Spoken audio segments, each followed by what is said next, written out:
اہل زاویہ کی طرف سے آپ سب کی خدمت میں سلام پہنچے۔ میرا آج کا موضوع ہے کارڈیک اریسٹ۔ محبت کے جذبے بھی بڑے لازوال ہوتے ہیں، ان کا کوئی توڑ تو ممکن ہی نہیں۔ ہم اپنے آس پاس قرب و جوار، دائیں بائیں، ماضی اور مستقبل میں محبت کی ایسی داستانیں تو سنتے ہی رہتے ہیں، لیکن جس طرح کی محبت کی باتیں ہم سنتے ہیں یا جو واقعات دیکھتے ہیں، ان سے ہٹ کر بھی محبت کے انداز ہیں۔ انسانوں کا باہم امن اور بھائی چارہ سے رہنا بھی محبت ہے۔ اشفاق احمد کہتے ہیں کہ ہم آج تک کارڈیک اریسٹ کو سوچتے تھے کہ کسی کی محبت میں گرفتار ہو جانا، لیکن ہمیں بعد میں پتہ چلا کہ کارڈیک اریسٹ کا مطلب تو دل کے عارضے سے مر جانا ہے۔ خواتین و حضرات، مجھے ذاتی طور پر محبت میں گرفتار ہونا یا محبت میں مبتلا ہونے کی ترکیبیں کبھی بھی پسند نہیں آئی، لیکن کیونکہ آدمی گرفتار یا مبتلا تو بیماری میں ہوتا ہے، فکر میں ہوتا ہے یا خوف میں ہوتا ہے، پھر محبت ایک لطیف جذبہ ہے۔ محبت کا گرفتاری سے کوئی تعلق نہیں بنتا۔ اگر محبت میں گرفتاری کے معاملے کو دیکھا جائے تو یہ معاملہ تو یوں بنتا ہے، کوئی بڑا آدمی شرافت سے لٹھے کا سوٹ پہن کر چلا جا رہا ہے اور وہ اچانک گرفتار کر لیا جائے، یا کوئی شخص عام حالات سے کسی مشکل میں مبتلا ہو جائے۔ محبت کے لیے ہمیں ہمیشہ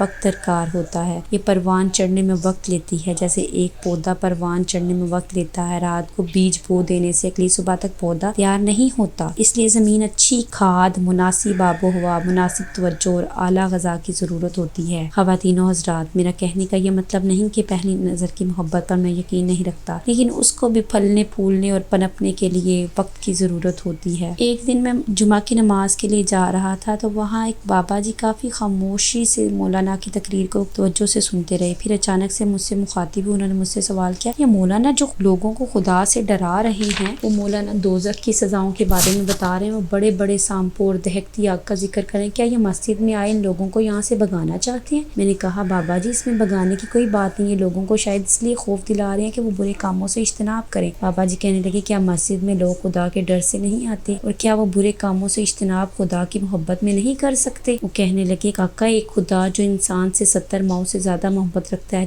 جس مٹی کے پتلے کو اس نے بہترین ساخت پر بنایا، کیا وہ 7 ماؤں کا پیار ایک طرف رکھ کر انہیں دہکتی آگ میں پھینکے گا؟ بہرحال یہ تو ایک بابا جی کا نقطہ نظر تھا، جو خدا تعالیٰ کی محبت کو سب چیزوں پر ترجیح دے رہے تھے۔ محبت کے اپنے درجات اور رنگ ہوتے ہیں۔ میں زیادہ تو اس بارے میں نہیں جانتا، کیونکہ مجھے تو دنیا ہی سے محبت رہی اور میں دنیاوی معاملات کو ہی حل کر کے آسودہ زندگی کی محبت میں ہی سرشار رہا، لیکن بابے کہتے ہیں کہ محبت کے منازل طے کر کے ہم اپنی روح تک پہنچ سکتے ہیں، اور روح تک پہنچنے کے لیے ضروری ہے کہ ہم کچھ وقت اپنے آپ کو دیں، ایسا وقت جس میں اپنے آپ سے ہم کلام ہو سکیں۔ اشفاق احمد کہتے ہیں کہ ہمارے ایک بابا جی محبت کا درس دیتے ہیں اور زندگی کی سب مسائل کا حل محبت ہی کو بتاتے ہیں۔ اشفاق احمد کہتے ہیں کہ پاکستان بننے کے چند سال کے بعد ہمارا ایک ساتھی ریڈیو چھوڑ کر ایک ایسی ملازمت سے وابستہ ہو گیا جس میں اس کی تنخواہ ڈبل تھی، اور وہ 4-5 سال اس ملازمت سے وابستہ رہا۔ ایک روز اچانک پھر ریڈیو واپس آ گیا، ہم سارے اس کے گرد جمع ہو گئے اور وہاں واپس آنے کی وجہ پوچھی تو کہنے لگا، اس پیشے سے تمہیں محبت ہو، اسے اختیار کرتے ہوئے خوشی کا بے بہا خزانہ میسر آتا ہے، لیکن جو